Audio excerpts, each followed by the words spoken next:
Alors même que tant de nations ont à peine accès au vote et à l'eau potable, Colline, qui dispose des deux et a toujours préféré diluer l'un dans l'autre dans le pastis, Colline nous dit comment voter.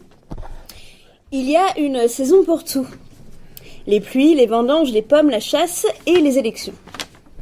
En France, c'est cyclique, voire article sur le cyclisme, si j'en. C'est-à-dire que comme le Tour de France, on te donne des nouvelles des vedettes sur la ligne de départ un peu tous les jours. Et à l'arrivée, tu paries sur le nombre de tricheurs sur le podium. Mais la France tient peu rigueur à l'immoralité.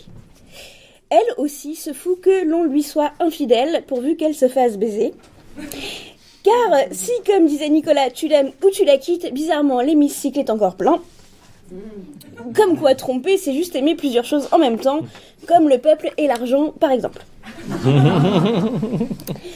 La saison du scrutin est donc ouverte, et je tenais à vous rappeler que c'est la même que la tourne du mouton, je dis ça, je dis rien. Mais donc, au fil des jours et des rebondissements, la question finit un peu par s'imposer, comment voter ? Oui, parce que pourquoi voter, j'ai pas trouvé encore d'argument. Mais je planche, promis. Juste après avoir fini mon travail sur Où est Dieu en ce moment. Qui, je vous l'annonce, va être encore plus difficile à trouver que Charlie, depuis que 66 millions de personnes sont Charlie. Comment voter sans procrastiner ou comment voter sans vomir sont des sujets qui reviennent régulièrement en tête des préoccupations des Français que je fréquente. Et ces interrogations douloureuses comme un sanglot long des violons monotones dans lequel pissent les citoyens en allant à l'urne plutôt qu'à l'urinoir parce que depuis Duchamp on confond toujours les endroits où l'on pisse avec n'importe quoi. Ces sanglots longs donc, disais-je, méritent sinon un mouchoir, au moins une réponse. Comment voter ? Le mode d'emploi est plus simple que celui d'un meuble Ikea, je vous rassure. À ce stade, soit vous êtes inscrit sur les listes électorales, soit ce que je vous raconte, vous en avez rien à foutre. Et j'aurais tendance à dire, je vous comprends parfaitement, moi-même je fais cette chronique parce que je suis obligée. Mais ne nous égarons pas, pour ceux qui veulent exercer leur droit de vote, car oui, contrairement à ce que l'on répète, les Français se sentent concernés par les élections, toutes les élections. The Voice, Secret Story, Love Story, Les Anges de la télé-réalité, Star Academy, la nouvelle Star, Miss France, le Téléthon, oui, les Français s'engagent, n'en doutez pas. Ils sont même prêts à payer pour ça, si c'est pas du dévouement. Ils versent directement 8 millions aux primaires de droite, ce qui permettra de payer plus de 8 attachés parlementaires. Parce que si on s'y met tous un peu, oui, on peut sauver les riches. C'est d'ailleurs le slogan que chantonnent intérieurement Fillon et Macron dans leur grande farandole de l'amour, du libéralisme évidemment. Laissons s'écouler l'argent comme un long fleuve tranquille qui irait à la mer de la fortune. Laissons s'en occuper les quelques personnes assez responsables pour ne pas faire souffrir l'économie en laissant l'oseille se faire écarteler entre des milliers de poches insalubres.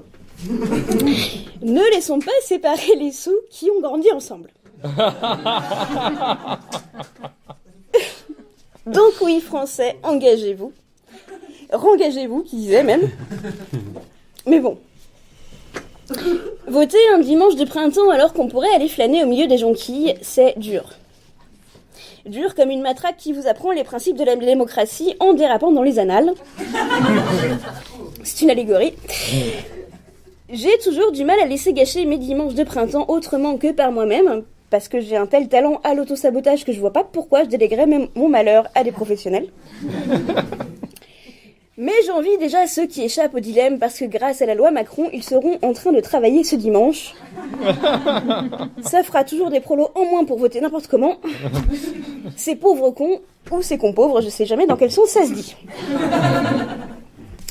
Mais il faut admettre, c'est tentant d'aller voter, pour se sentir un gardien de la démocratie.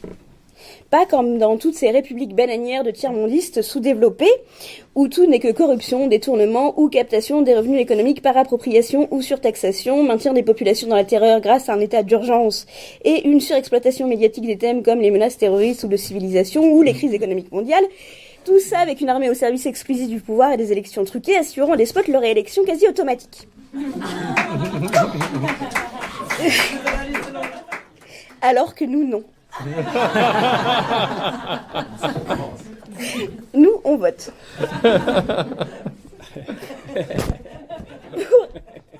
pour qui, bon... Mais c'est comme un gros QCM, si tu sais pas, tu coches quand même, ça peut passer. Moi-même, je me tâte pour l'islamo-gauchisme.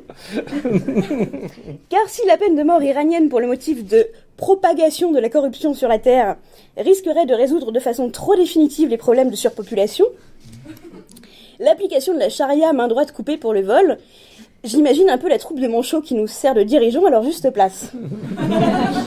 De drôles d'oiseaux en costard, aussi proches des banques pour les uns que de la banquise pour les autres.